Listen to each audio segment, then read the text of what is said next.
je sais, encore des plantes, mais c'est comme ça. Le printemps arrive et du coup, on rempote nos plantes. Je voudrais rempoter toutes les plantes qui ont besoin d'être rempotées chez moi. Et il y en a beaucoup. Et en même temps que je rempote mes petites plantes, je vais vous parler un petit peu de ma wishlist de plantes pour 2021. Donc toutes les plantes que j'aimerais avoir. Et du coup, par la même occasion, vous allez voir les substrats que j'utilise pour mes plantes. Il y aura pas mal de tests là pour ce printemps. Et en même temps, ce sera un petit haul des nouveautés, voilà. C'est un plan time quoi, c'est chill. On y va à l'arrache comme ça, bam bam, c'est parti. Bon, du coup, pour rempoter, déjà voici mon bac avec tout ce qu'il faut pour rempoter. Pour ce petit mix que je vais faire là-dedans, donc mon substrat, en fait ça va être un mélange de plein de choses. Et je vais vachement m'inspirer du substrat de Jungle Eden. Je vous mettrai en description sa vidéo sur ça. Alors, pour mon terreau, il me faut du terreau type plante d'intérieur, de l'écorce de coco déshydratée, que je trouve comme ça en bloc chez Action ou rayon reptile de l'animalerie, de la sphaigne pour garder l'humidité, de la perlite pour un bon drainage, et des billes d'argile au fond du pot. Bien sûr, pensez à des gants, parce que sinon vos ongles y seront noirs pour la semaine. Donc je commence par mettre un peu de terreau, et personnellement je fais les quantités à l'œil, mais ça doit représenter environ 40 à 50% de votre mélange. Ensuite j'ajoute à peu près 20% d'écorce de coco que j'ai laissé 15 minutes dans l'eau pour que ça se réhydrate. Pour la sphaigne, je le fais à l'œil, mais je dirais 10 à 20% en fonction de comment vos substrats sèchent par rapport à votre climat. Et pour finir, je rajoute 20% de perlite à mon mélange, parce que justement, chez moi, en Alsace, ça sèche pas de ouf bien. Si je mets par exemple plus de perlite, je vais mettre un petit peu moins de sphaigne, et si je mets plus de sphaigne, je mettrai un petit peu moins de perlite. Je mélange le tout, et voilà! J'ai préparé mon petit mélange, et maintenant je vais commencer à rempoter, et je vais commencer le philodendron Birkin. Philo Birkin que j'ai acheté cet hiver, que du coup j'ai pas rempoté. Il a besoin d'être rempoté et du coup c'est la saison, on va le faire maintenant. Mais qu'est-ce que je fais? Je mets tout le terreau dedans. Ah, je fais n'importe quoi. Et du coup, au lieu de vous parler du rempotage, parce que en fait le rempotage c'est toujours la même chose, hein, ça va être voilà, dégager les racines, le mettre dans le nouveau pot, tasser. Ça risque d'être un peu chiant. Et je vais vous faire ma wishlist des plantes pour 2021 que j'aimerais bien avoir. Bon, du coup, je suis étudiante, j'ai pas, on va dire, des 1000 et des 100 sur mon compte, donc ce sera des plantes qui vous paraîtront communes peut-être pour certains, ça va pas être philodendron Pink Princess ou des choses comme ça qui coûtent une blinde, clairement, même si, voilà, je pense que toute plante addict aimerait bien avoir ces plantes, mais elles ne sont pas dans mes moyens, donc ça va être une wishlist, on va dire, réaliste, avec des plantes que je vais pouvoir peut-être m'acheter. Voilà, donc j'ai bien dégagé les racines déjà de celui-là et on va y aller dans un pot en terre cuite. Ma position est trop chelou, non? Bon, ça va les couilles. Première plante que j'aimerais bien avoir cette année, c'est le philodendron mikan, je crois que ça se dit. C'est un philodendron qui est pas comme celui-là, vous savez, qui pousse pas en...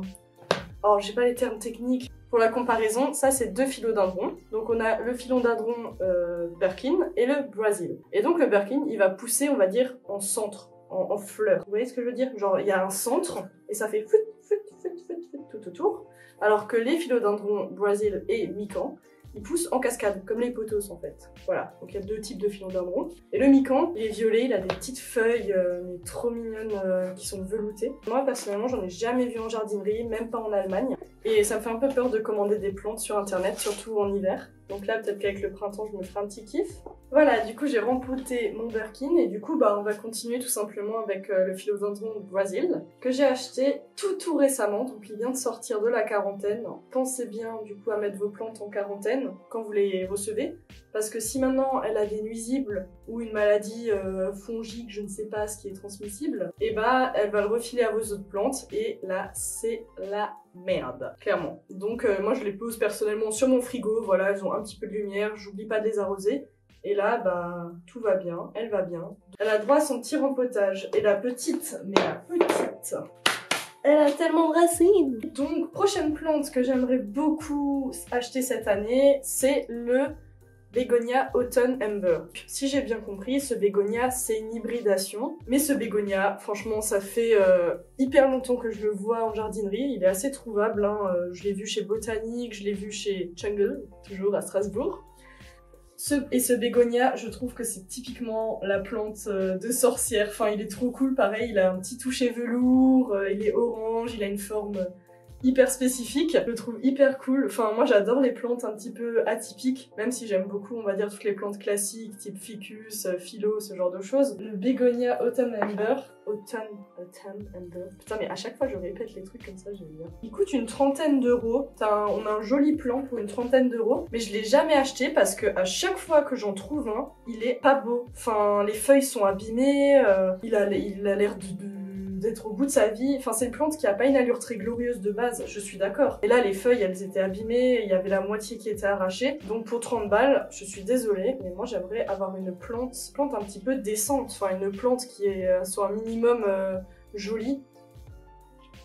Ouais, moi il y a un truc en fait, il y a un truc qui m'énerve un petit peu, enfin qui m'énerve. Il y a un truc qui me chiffonne un petit peu, c'est que on est un peu, on va dire, dans le game des plantes addicts. C'est un peu cette course à la plante rare, à qui aura la plus rare, qui aura la plus belle et la plus rare.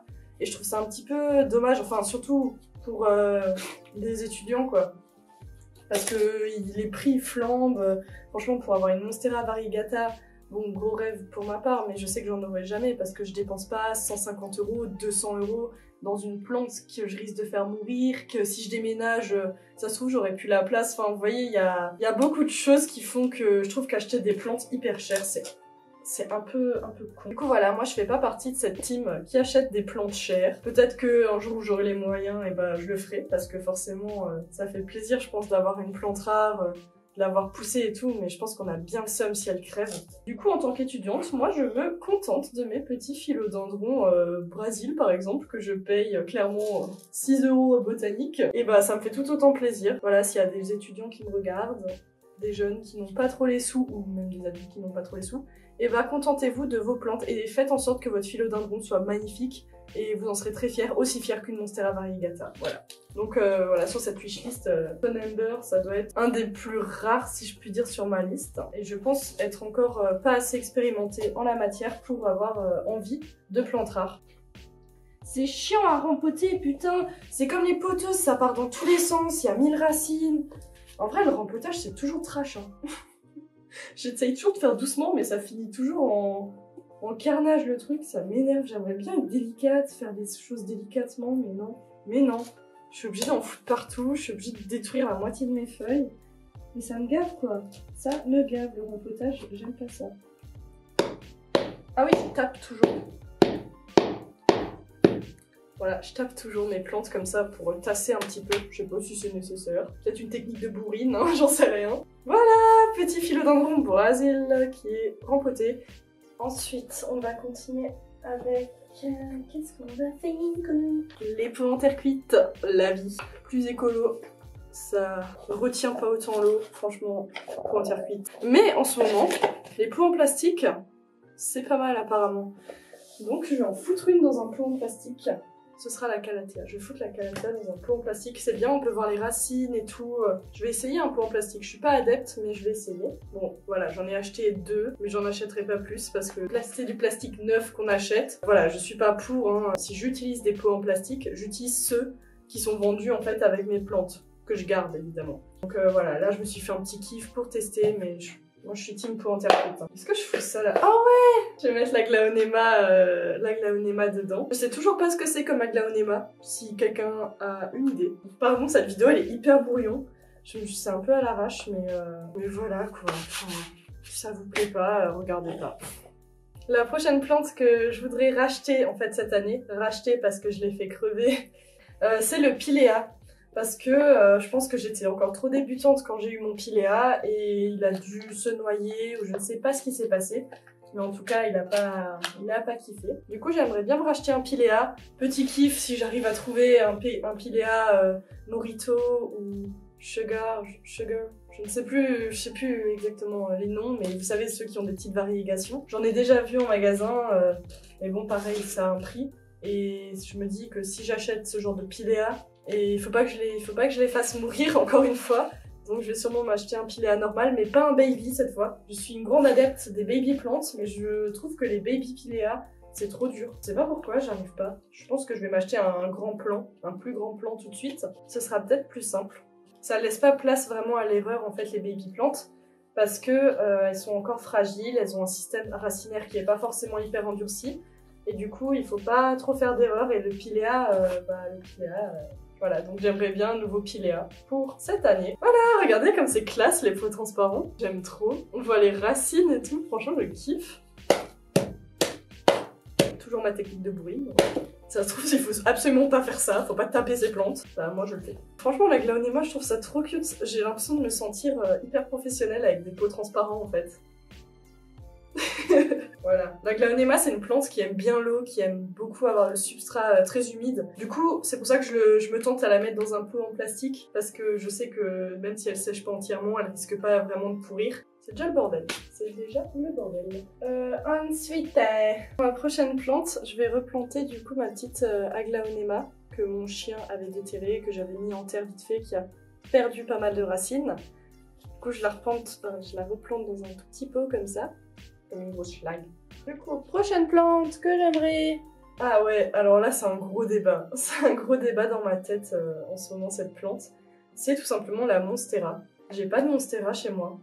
Donc là je parle de la Monstera deliciosa évidemment. Enfin pour moi cette plante c'était trop la plante tendance que tout le monde avait, même ceux qui aiment pas les plantes ils ont des Monstera. Et ça me faisait un peu chier en fait d'avoir une Monstera comme tout le monde. Mais au final la Monstera c'est quand même une plante qui m'attire, enfin rien que pour l'expérience d'avoir une Monstera. J'aimerais bien en avoir une, du coup je ne voulais pas en avoir. Finalement peut-être qu'il y en a une qui me plaît vraiment, peut-être que j'en aurai une.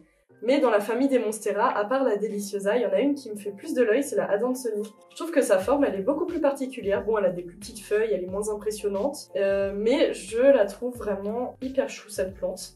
Et bon, pareil, ça reste une plante commune. Je pense que vraiment, on la trouve partout, la Adansonii. Hein, mais je l'aime bien. J'aimerais bien l'avoir, voilà, cette année. Et pourquoi pas, du coup, une Monstera Deliciosa. C'est fou, non, d'avoir une collection de plantes et de pas avoir de Monstera Deliciosa. Je trouve ça fou. Et voilà. Ok, donc là j'ai rempoté toutes les plantes qui avaient besoin, on va dire, du substrat de base que j'ai créé. Donc c'est le substrat aracé intermédiaire de Jungle Eden, je le rappelle, c'est pas moi qui ai fait ce mélange, je m'en suis inspirée. Et du coup là, je vais prendre mon substrat, je vais rajouter un peu plus de sphaigne pour les calathea. Donc je vais rempoter ma médaillon, que j'aime beaucoup trop. Vraiment meilleure plante, je l'adore. Ouais, comme on peut voir. Alors, pour continuer la wishlist, une autre plante qui me tente beaucoup cette année, c'est le Sedum burrito. J'ai envie de me pencher un petit peu plus sur les plantes grasses. Comme il va faire beau, je vais pouvoir les mettre sur mes bords de fenêtre et tout. Et les plantes grasses, au début, ça me faisait peur. Je trouvais même pas ça forcément très esthétique. Et là, ça fait quelques temps que je commence à m'y intéresser un petit peu. Voilà, certes, ça pousse plus doucement que les plantes vertes. Voilà, je trouve que ça a un côté un petit peu moins vivant. Je sais pas si je peux dire ça, mais ok. Mais le Sedum burrito, je le trouve trop beau. C'est, je sais pas, la petite plante grasse qui cascade comme ça, je kiffe. Il est trop petit ce pot. Oh, ça me... Il faut que j'enlève les billes d'argile. Ah, ce que j'aime beaucoup aussi avec le Sedum burrito, c'est sa couleur. Je trouve qu'il a une couleur différente, on va dire, des plantes vertes comme ça, qui sont souvent d'un vert un peu plus foncé. Et je trouve ça joli en fait dans un appartement ou dans une pièce d'avoir des plantes avec des couleurs et des verts différents. Donc c'est pas vraiment le même vert, mais vous voyez ce que je veux dire, le Sedum il a vraiment un vert très clair. Et je trouve que c'est une plante qui a un air très doux en fait. Voilà, j'ai fini de rempoter la Calathea. J'espère qu'elle va trop bien aller, qu'elle va trop bien se plaire dans ce nouveau substrat. Prochaine plante, on passe à une nouvelle plante qui est la Calathea lancifolia. Dans cette vidéo, je voulais aussi rajouter une partie sur les semis, parce que du coup là on arrive au mois de mars, et il est temps de faire les premiers semis pour le potager. Si vous voulez que je fasse une petite vidéo sur ça, vous pouvez me le dire, si ça vous intéresse. Donc la lancifolia, c'est bon. Attendez, petit problème technique. C'est tout un métier, hein. Franchement c'est tout un métier. Vous vous rendez pas compte, tous les angles de caméra à gérer. Toute rouge en plus, je suis dégueulasse. Pourquoi je filme une vidéo comme ça là? J'en ai ma claque. Et on passe maintenant aux plantes grasses. Donc il faut que je change le substrat. Et du coup la dernière plante de ma wishlist, donc quand j'ai fait le script on va dire de la vidéo, j'avais marqué plusieurs plantes. Et sur celle-ci j'avais marqué le cotylédon. Alors je sais plus exactement son nom scientifique, c'est cotylédon quelque chose. Et c'est plus communément appelé la patte d'ours.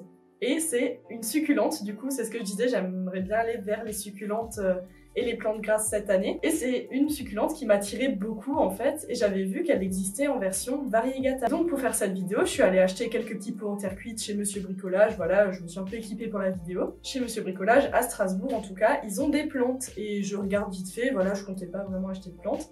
Et je tombe sur quoi? Un cotylédon, une patte d'ours variegata. Mais j'étais en mode, mais what the fuck? C'était le dernier du magasin, je me suis jetée dessus, coûtait 1 €. Voilà, du coup j'ai eu une plante de ma wishlist en faisant la vidéo plante de wishlist.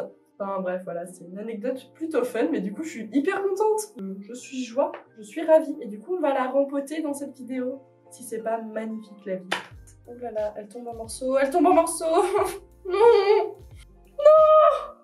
Oh non, 3 feuilles, 4. En fait, il n'y aura plus rien à la fin, bordel. En fait, c'est pour ça que personne l'a voulu. Je pense qu'elle était un petit peu abîmée. Je me suis dit, c'est pas grave, je vais essayer de la sauver pour 1 €. Genre, oh my god. Non, je l'ai cassée. Non, mais sérieux, sur toutes les vidéos, j'en ai marre. Voilà, j'ai essayé de la sauver comme je pouvais. Hein. On verra bien. Du coup, voilà, si vous avez des conseils pour qu'elle meure pas. Parce que je l'aime trop. Elle a perdu 4 feuilles. Ça se bouture, vous croyez? Et je finis cette vidéo du coup en rempotant mon peperomia qui m'a été offert cet hiver par ma gentille colocataire. Et du coup dans le mélange de ce petit peperomia, je vais rajouter des coquilles d'œufs broyées que j'ai broyées maison. Parce qu'apparemment c'est des plantes qui aiment bien le calcium. Et le calcium ça leur permet d'avoir des feuilles plus rondes. Et on voit que là il y a la feuille qui s'est un peu courbée. Et quand vous rempotez un peperomia, le rempotez pas dans un pot qui est trop grand pour lui. Il faut pas normalement, parce que c'est des plantes qui aiment être à l'étroit dans leur pot. Il est mieux comme ça en vrai. Voilà, tout est dégueu, il y a de la terre partout, ça veut dire que c'est la fin de la vidéo. Voilà, j'ai rempoté toutes mes petites plantes, j'espère que ça vous a plu, que vous avez quand même appris des choses, en même temps vous avez pu voir ma wishlist. Du coup dites-moi si vous voulez d'autres plant time, sur quel thème, si la vidéo sur le potager ça vous intéresse. Je vous fais des gros zoubis et je vous dis à la prochaine.